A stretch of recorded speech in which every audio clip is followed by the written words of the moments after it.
We were warned that Paris has a lot of pickpocketers. Did we expect to be, or did she expect to be a victim of it? No, like no, honestly, none of us thought that this would happen. How you made me feel always dangerous.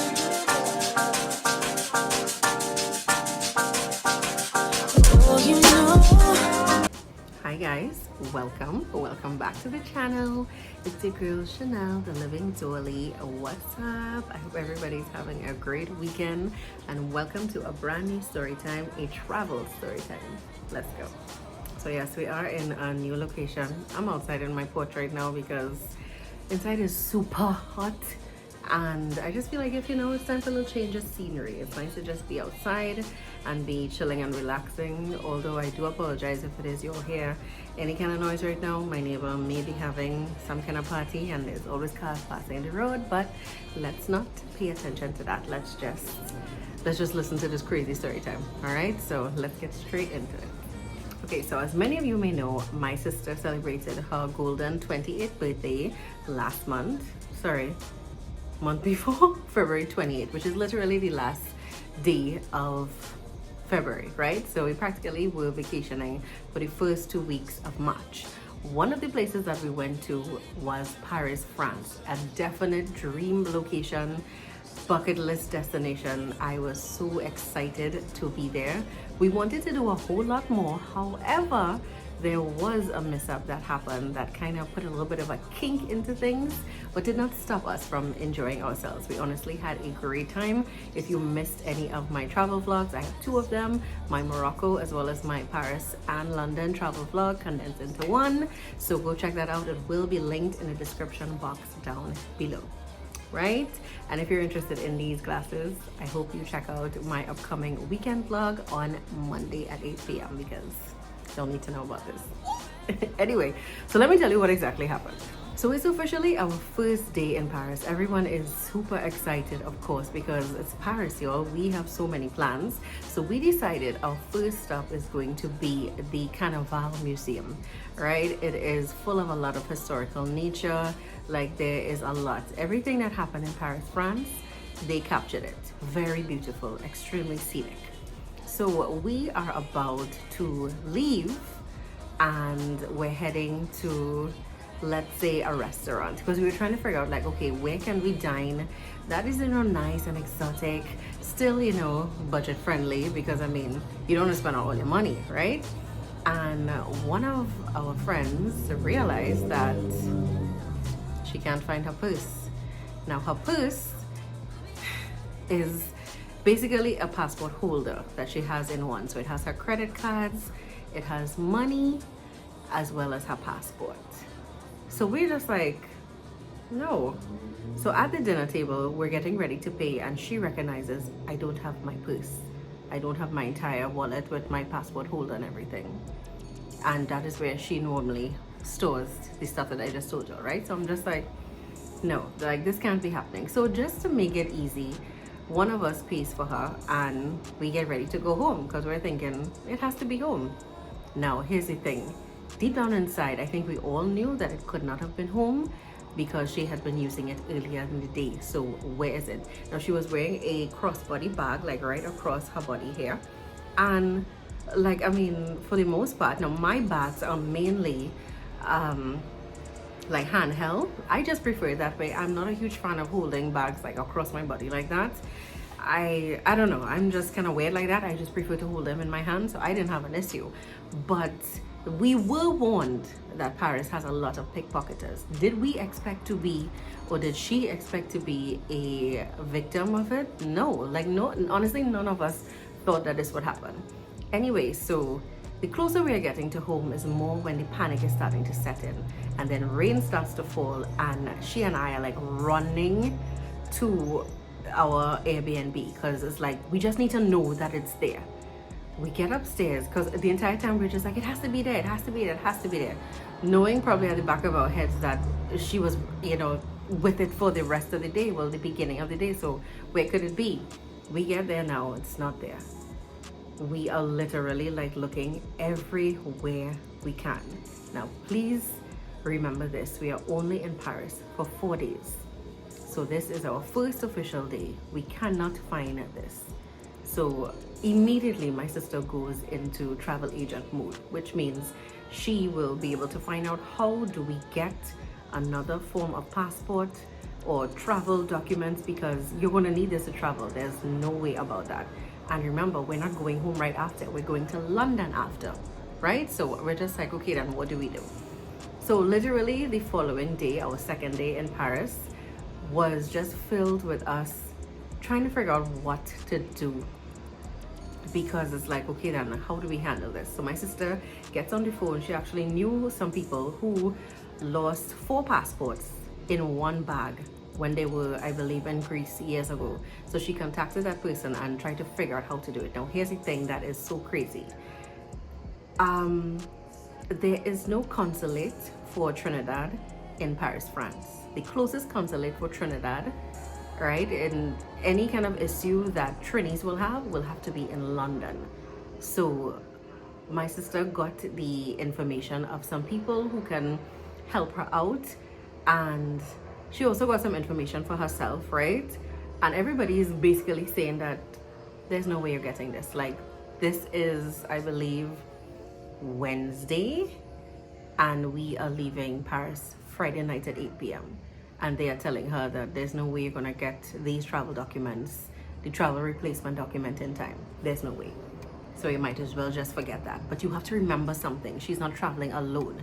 So of course we're gonna be there to support, but it's crazy because what can we do? Like, y'all know how foreign exchange is, okay? These banks out here really don't want to give us a lot of foreign exchange. I don't understand why. They only give us a limited amount, and then everybody has like money on credit cards. So you could pool together and pay for certain things, but certain things like a travel document, for example, I believe it was 120 pounds to send it. I'll get there, okay, before it is I go there. But yeah, the biggest issue was we are leaving Friday night 8 p.m. It is now Wednesday, and we do not know what to do.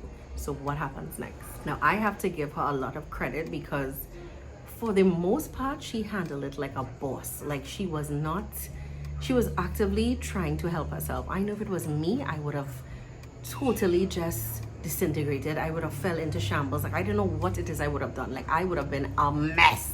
I wouldn't be able to help nobody, ask no question, do nothing. So we had to find out from either DHL, FedEx, how can we send her shipping documents to London, because London's consulate is actually saying that we will have to physically hand it in. There is no way. Who is going to be able to take a flight from Paris to London? I mean, these flights are not $2. Like, I don't know, like, that is what they were saying initially. But I have to say that there was a particular gentleman, I can't remember his exact name, and another young lady by the name of Tiffany, sounding perfectly Trini, and they really pushed for her to get this. They guided her for what to do. Like, so she basically had to send a police report, as well as I think it was a copy of her ID, and I think it was 120 euro through DHL to be able to get a replacement passport.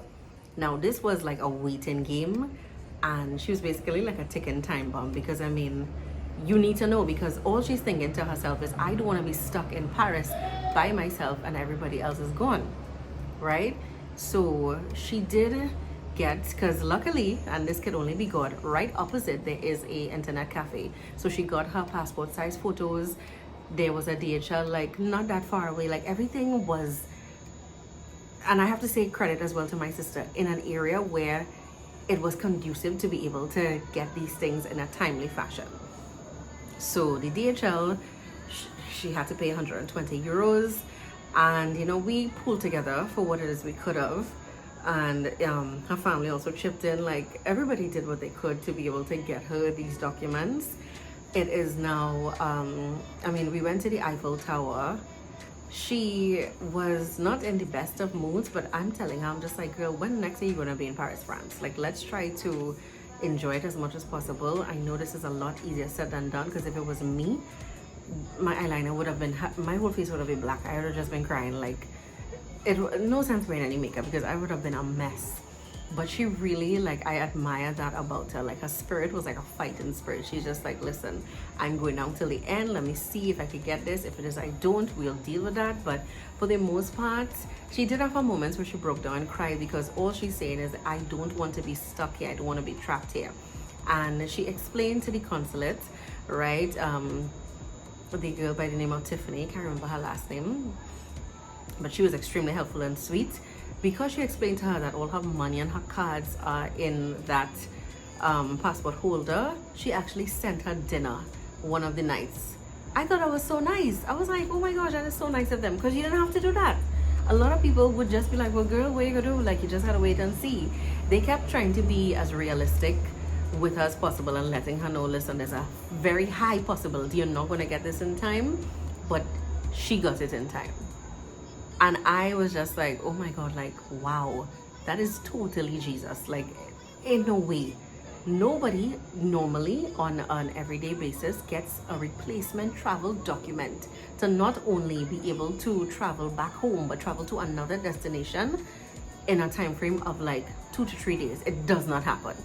My sister, who contacted her friend who got her passport as well, 4 passports were stolen in one bag, right? When they were in Greece, it was a week and more that they had to wait to get it back, and she got it in record time. And even the consulate people were just like, yeah, this is definitely like a record thing. And I know it was good. Like, it was definitely good. I know it did not happen to me, but I think it was a lesson for me. And I always tell myself this: God is always trying to teach us lessons. Definitely always trying to teach us lessons, me in particular, because like sometimes I'm just like, wow, okay, Jesus, I see you for that. It's faith. And she kept her faith pretty high. She had her moments, because I mean, it's only normal, it's only human, but her faith was really up there, and I was quite proud of her. And we got the replacement document in time, and she was able to travel to another destination, London. Did we get to the Paris airport and she wanted to go a little bit earlier because she's thinking, oh my God, they're gonna have an issue? Yes, because they were telling themselves this is not an actual passport. But she had her police report on her, because I think she got a copy of it, and she had her documents on site, and we were able to continue the rest of the trip and have a really good time. Like, if you looked at my vlogs, you would have never been able to tell that this mishap happened. But I just think it was like a learning lesson for her, a learning lesson for us. Where do we think it happened? We don't know. She is totally convinced that it did not slip out of her bag, and I could tell that she always has her bag like this and she's always holding it, so I'm not thinking that it's that. I honestly think she was pickpocketed, and this could have happened in the train. It could have happened just us walking in the street. Like, you never know. These people are extremely skilled in Paris, France. Like, it's a lovely city, but is there pickpocketers? Definitely yes. So if you go, please be careful, all right? Okay, guys, so thank you so much for watching. I really hope you enjoyed this quick little travel story time. You know me, I always come through these story times telling you all about my little different experiences. This didn't happen to me, and I'm so glad it didn't, because y'all, I don't know. Like, I do not know how I would have dealt with it, but 2 things to learn is you definitely need to have faith in God, like, for life. And also be careful, be very wary of your surroundings. Like, you always need to be very careful, because you never know, 1, who's looking at you, 2, who is, you know, trying to do something. Like, it's crazy. And if you ever travel to Paris, France, please beware of the pickpocketers, yes. All right, cool. So I'll see you in my next weekend vlog that's coming on Monday. Stay tuned, and thank you so much for watching. I hope you enjoyed. Bye.